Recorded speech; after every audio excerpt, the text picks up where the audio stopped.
I'm Sharon H, and today we have Mandy in the studio to give us an insight into menopause and dealing with middle age. Hello everybody. Hey Mandy, welcome to the studio. It's such a pleasure having you here today. Hello, thank you for having me. It's a pleasure to be here. Now you've kindly agreed to come into the studio today to speak to my viewers about the pros and cons of midlife and menopause. I have been racking my brain trying to remember what I'm here for. Bloody fog brain. Forgive me, Samantha. Forgive me. Sharon. No, I am Mandy. Call me Menopausal Mandy, if you will. So you've not long turned 50, Mandy. What would you call one of the more positive changes in turning 50? Well, for the first time in 35 years, I could wear my bloody white knickers again. Well, not a lot of good they're going to do me now, though. Sorry, not following. Well, Auntie Flo left the building as soon as my 50th trip around the sun ticked over. Okay. But the dry crotch fairy from hell entered on her departure. So we're getting straight into it. Well, not without the KY gel, love. Not without the KY gel.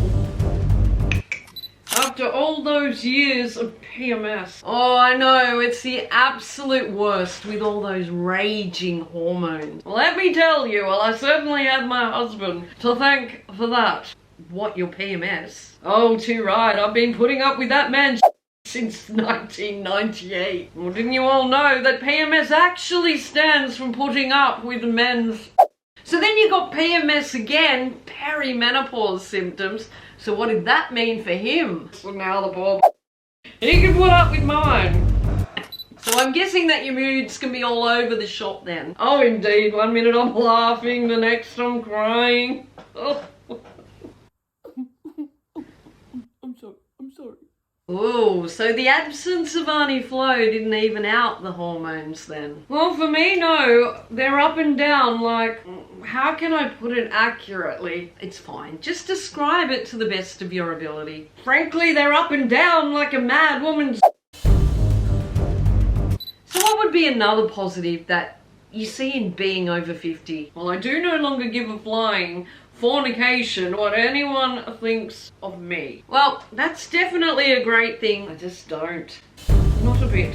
Good for you. Admittedly, I have gained some curves of late. That is perfectly normal though. I was on the bus here and this cheeky little snot, must have been all of about 5, sitting there holding a Mars bar, and he looks at his mother and he says, "If I eat this, mummy, will I get fat like that lady?" Pointing at me. Oh, that's terrible. That had to hurt your feelings. Well, not as much as his, I can tell you.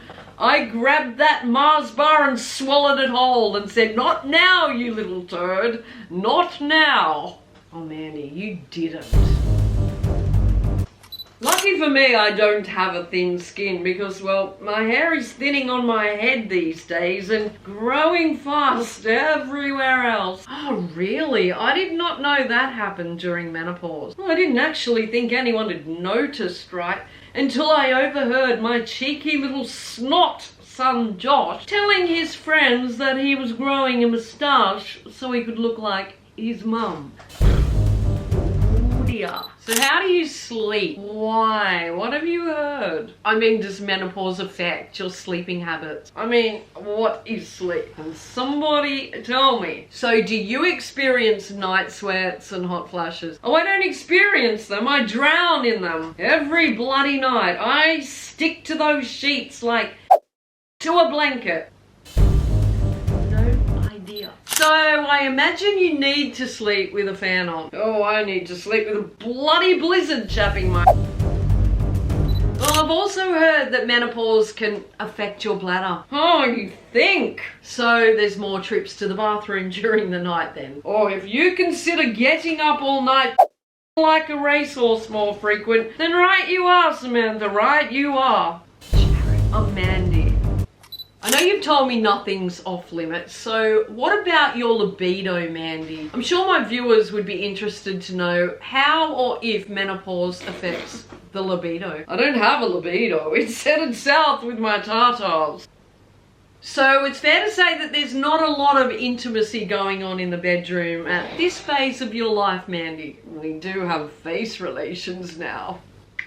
Could you explain to the viewers what face relations is? Well, every time Ronald gets in my face, I tell him to get. I know a lot of women do struggle to maintain their figure once menopause strikes. So you mentioned earlier about being more curvy. Have you gained much weight during menopause? Put it this way, several years ago I actually had a six-pack. That's impressive. Good for you. I'm more impressed how a six-pack turned into a blasted 12-pack of loaded muffins in the blink of an eye. So do you think there's any pros in the changes in your body? I've resided with the fact that I'm no longer in my prime. It's coming for you all, mark my words. Mark my words. It's coming. It's coming. It's probably the only thing that will be. I look at all these women that are still hot in their 40s and I think it's coming for you, Curly Sue. It's coming for you. Lap it up, sunshine. Your days are numbered. Your days are numbered. It's a bit harsh. Oh no. Harsh is the sweat rash due to my cheeks, giving me a round of applause every time I walk. That's harsh, guys. That's harsh. It's coming for 'em all. It's coming for 'em all. Are you finished? Don't know about finished, but I'm melting. I'm melting. Soon you'll all be melting. Oh, I've got aching joints and a bit of a headache. Are you okay? Do you need anything? They say an Aspro a day keeps the headache away. So do you get headaches often? Well, the headache a day also keeps the bloody husband away. Fair enough. But then blue pill affordability does that too. So overall, how would you rate menopause? Well, I certainly wouldn't recommend it. Well, I suppose it's something none of us can avoid. Well, unless you're Caitlyn Jenner, she waited till the 60s to lose her knackers to avoid a menopause.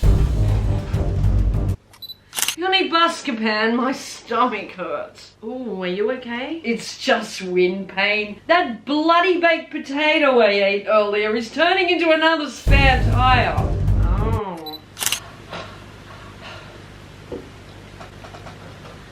Sorry, you may have to turn that fan off, Mandy. The noise is going to interfere with the flow of the interview. You know what's really going to interfere with the flow of the interview, Samantha? It's Sharon. It's Mandy. You make me turn off this fan. She won't like me when I go home. Now, Mandy, are you right to go on with the interview? I'm fine. I'm just a tad dizzy. It's par for the course now, really. Goodness, not a lot to look forward to, is there? Oh no. Hot flushes, dead mood, and night sweats from hell, palpitations, and then I'll be dead. That's pretty darn grim, Mandy. Samantha, I saw this gorgeous little puppy on the way here. It was just so precious. It was just so cute. I can't even tell you how cute it was. Where were we? Don't mind me. It's the hormones. These little animals, well, they put it all into perspective, don't they? Don't mind me. So if you could sum up being 50 in a few words, not just going through the change, but mentally deranged. So you think it's really that bad? Absolutely. I believe you've written a poem on menopause that you'd like to share with us all. Line up, ladies, get your tickets to Hormonal where your Menopause track. and your tummy swells. Your mood is high. Your mood is low. Ain't nobody better Screw it off. us Bitches take no prisoners. on the Menopause. Yeah, we're hotter than ever, but it ain't no loss. Step back. Never know when we're gonna Boss. Oh, so beautifully poetic, my sunshine. Mandy, Mandy, Mandy, Mandy. I think it's time that we wrap it up for today, Mandy. If I could just say thank you for having me today, Samantha. You're most welcome. But it's Sharon. Mandy. No, it's Mandy. Sharon. Oh, it's Mandy. Mandy, Sharon. And if I could just ask your audience, please don't forget to like, subscribe, and smash that bell so you don't miss any of Samantha's upcoming videos. Sharon. Oh, it's so hot. I'm melting. Oh, I'm melting. I'm melting. Oh, I'm melting. It's so hot. Oh, it's so hot. Oh, Jesus Christ. Cut. I'm in.